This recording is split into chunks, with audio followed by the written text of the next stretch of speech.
Assalamualaikum warahmatullahi wabarakatuh. Sobahul khair anak-anakku semua. Kaifa halukum?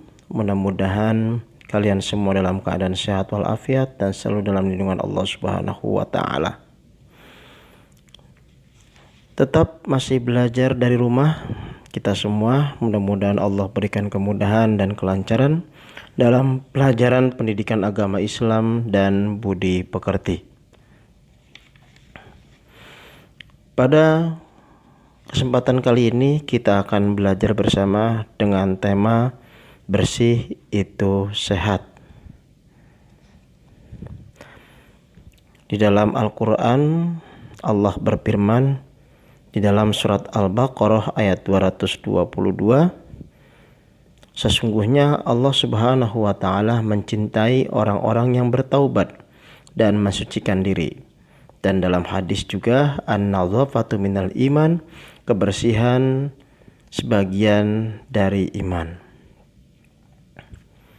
Anak-anakku sekalian, tahukah kalian apa perbedaan bersih dan suci? Bersih itu artinya bebas dari kotoran, sedangkan suci itu bebas dari najis.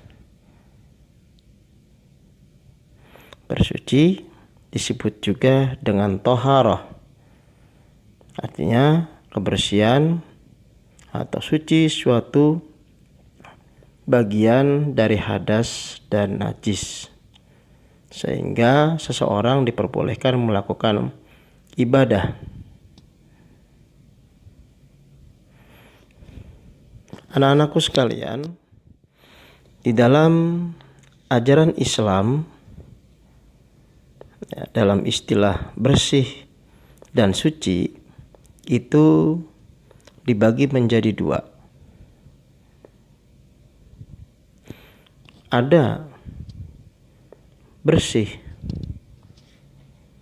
dari hadas dan ada juga bersih dari najis. Hadas terbagi menjadi dua. Ada hadas kecil dan ada hadas besar.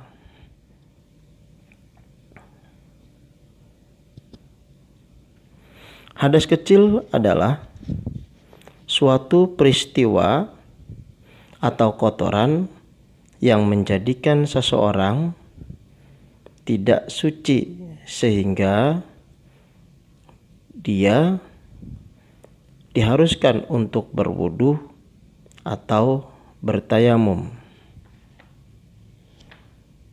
Contohnya seperti buang angin, buang air kecil, buang air besar.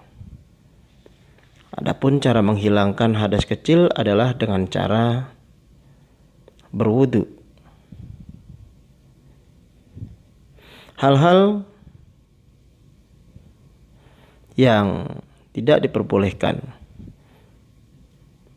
dalam hadas kecil adalah kalau kita mempunyai hadas kecil tidak diperbolehkan untuk sholat, tawaf dalam ibadah haji maupun umrah, terus menyentuh Al-Quran atau membawa Al-Quran, dan iktikaf di masjid.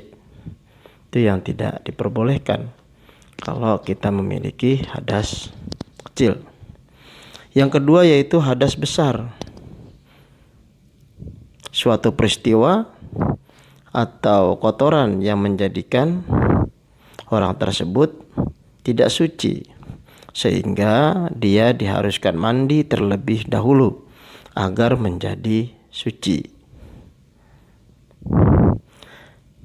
Selain kita harus bersih dari hadas, kita juga harus bersih dari najis.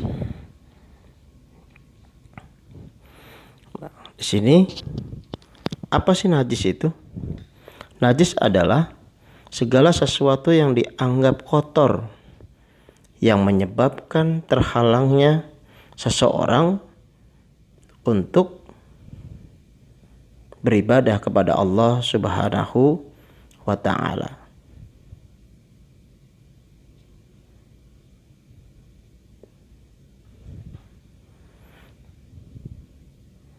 Contohnya terkena jilatan anjing, ya, darah, kotoran atau tinja, dan air kencing, ya, air seni. Adapun najis itu dibagi menjadi 3. Yang pertama, najis mukhaffafa atau najis yang ringan. Contohnya seperti air kencing bayi yang belum kena makan apa-apa selain dari air susu ibunya. Itu untuk najis mukhaffafa, caranya hanya dengan dicipratkan dengan air. Ya. Yang kedua yaitu najis mutawassithah. Contohnya seperti air kencing atau tinja, ya, nanah, bangkai. Cara menghilangkannya dengan mencuci atau mengalirkan bagian pada yang terkena najis tersebut sehingga hilang najisnya dari sifat-sifatnya, ya, seperti warnanya, baunya, zat dan rasanya.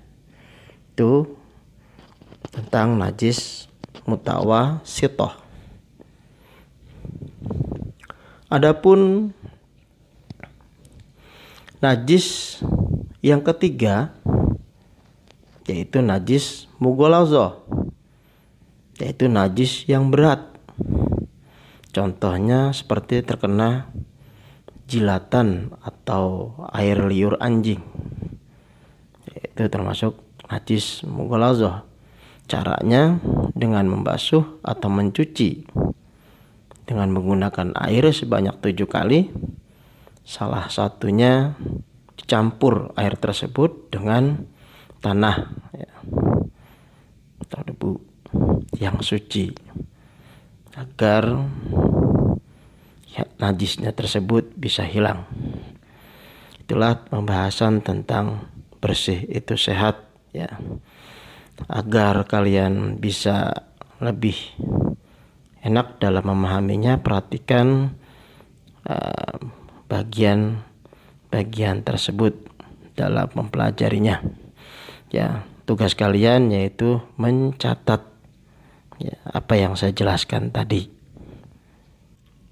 Akhir kata saya ucapkan billahi taufik wal hidayah. Wassalamualaikum warahmatullahi wabarakatuh.